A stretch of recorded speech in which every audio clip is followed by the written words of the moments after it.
The next topic is the efficacy of internet-based cognitive behavioral therapy for psychiatric problems in cancer survivors, a systemic review and meta-analysis of randomized controlled trial, presented by Mr. Nathaniel Dyson from Faculty of Medicine, University of Indonesia. Cancer is not just a disease of the body, but ICBT is here to help everybody.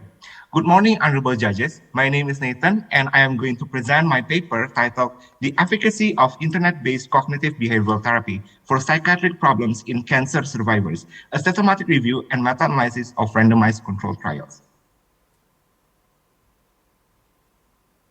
Cancer is the first leading cause of death in 112 countries.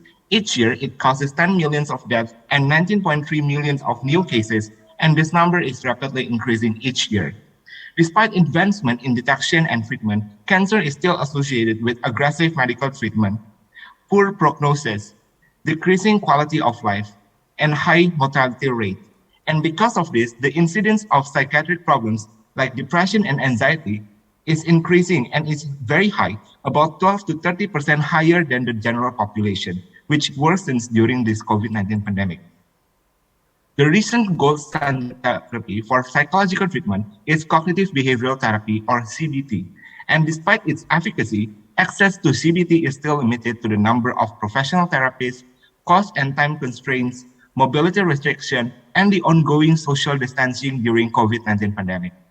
Internet-based CBT is a type of CBT utilizing the internet technology, such as applications or video conference, and patients can access the treatment from their own home, so it is easier and more widespread, reducing stigma as it is more private, reducing time elapsed for treatment, and it is much cheaper than conventional CBT. And through this systematic review and meta-analysis, we would like to explore the efficacy of ICBT and how it can improve the previous challenges of conventional CBT among cancer survivors. This study was conducted by 3 independent reviewers according to the Cochrane Handbook for Systematic Review and PRISMA guideline. Literature search was performed with the following keywords in multiple databases as follows in the screen. The planned procedure is illustrated on the right figure. Furthermore, these are the inclusion and exclusion criteria, as the data extracted from eligible studies are as follows. Cochrane Risk of Bias 2.0 criteria is used to assess the bias of included studies, and when applicable, quantitative analysis was done to assess mean difference, Cochrane chi-square test, and Higgins I-square test by using Review Manager version 5.4, as well as corresponding subgroup and sensitivity analysis. Final search resulted in 11 RCTs with a total of 7,064 subjects. Effectiveness of ICBT and its outcomes were extracted as shown. Critical appraisal using Cochrane Risk of Bias 2.0 has indicated overall a good quality of studies. Cancer survivors are very prone to having an anxiety disorder because their fear of recurrence, fear of being left out from their family and community. For the results, we performed a quantitative analysis on anxiety and found that ICBT is significantly more effective than conventional CBT in the control group, with a pooled mean difference value of negative 1.2, with p-values equals to 0.01, with moderate heterogeneity. Furthermore, we performed a sensitivity analysis identifying Murphy et al. Study as an outlier. Subgroup analysis was also performed, and we found that ICBT with duration longer than 10 weeks is more effective than those less than 10 weeks, although it is not significantly different.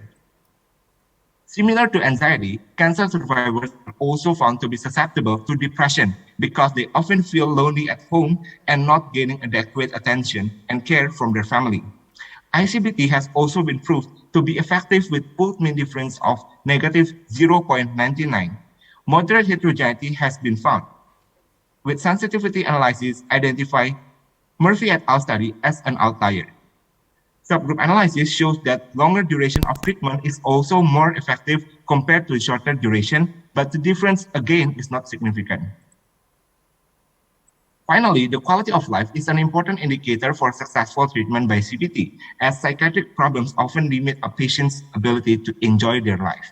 In line with previous results, ICBT has the added benefit of significantly improving quality of life with pooled mean difference of 7.45.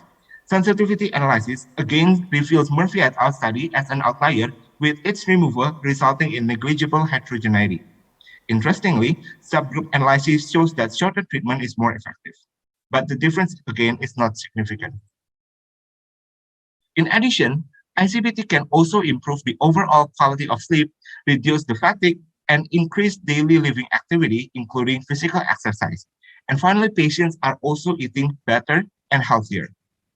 For the strengths and limitations, we believe that this study is the first meta-analysis that explores the efficacy of ICBT among cancer survivors. Furthermore, by including several types of cancer, results of this study may enable it to be generalized across all types of cancer. However, the study is not without limitation. Studies included are located in developed countries with individuals who were engaged with internet intervention.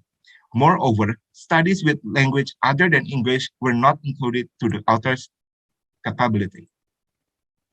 In conclusion, ICBT or internet-based CBT shows a promising potential in treating psychiatric problems in cancer survivor patients, including anxiety, depression, improvement of quality of life, and other parameters. Thus, we believe that it would be beneficial for healthcare facilities, especially cancer centers, to consider committing resources for ICBT, especially during the COVID-19 pandemic. And we also recommend further research to be conducted, especially in developing countries. Therefore, we hope that this systematic review and meta-analysis can serve as a basis for developing a holistic, affordable, and widely available ICBT treatment for all cancer survivors. And these are our references. Thank you very much for your kind attention. Internet-based CBT for cancer survivors for healthier mind and healthier life. Thank you.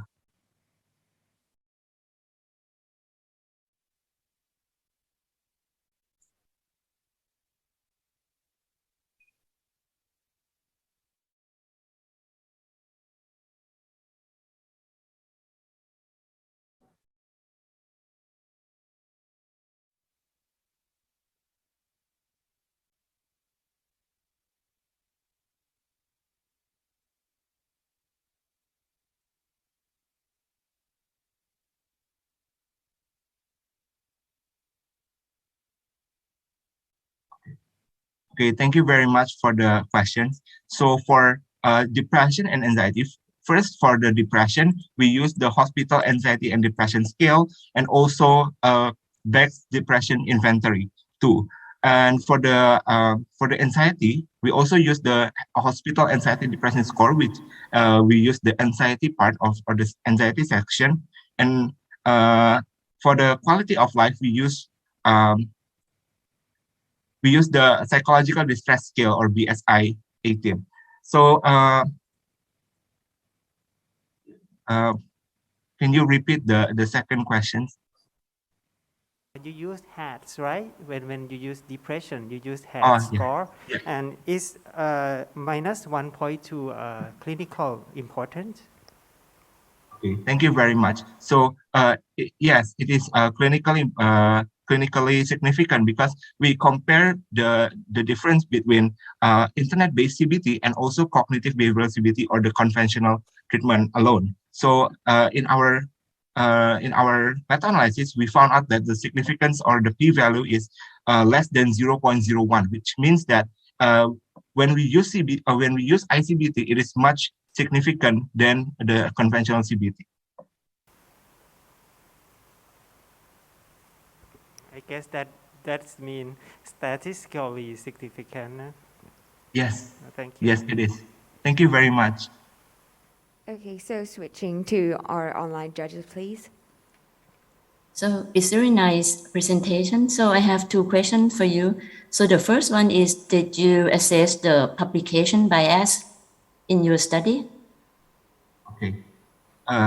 Thank you very much, Professor, for the questions. So we did the publication bias, but we didn't make the funnel plot because the number of studies is which we use in the meta-analysis is less than 10, which means that it is not significant to use the funnel plot. But for the risk of bias, we use the Cochrane risk of bias 2.0, and it resulted in 9 out of 11 studies which are good in quality of studies. And these two studies which are not good is they need some concern. So it is not bad or it is not a low quality of bias. So in your meta-analysis, do you use the fixed or random effects models? Okay, thank you. So in our meta-analysis, we use a random effects model. We utilize the inverse variance Darcy-Moynihan layered random effects model as proposed by Raleigh et al. Because we consider that there will be indecipherable heterogeneity from our studies, from the use of the questionnaire of depression and anxiety. So we use random effects model. May I ask last question? Did you search for the gray literatures? Yes. Okay. It is one of our limitations because we are not assessing the gray literature due to the capability of the author, because we are only three members, and gray literature is very wide, Professor, like that. Thank you very much. It's very nice study. Thank you very much, Okay, judges.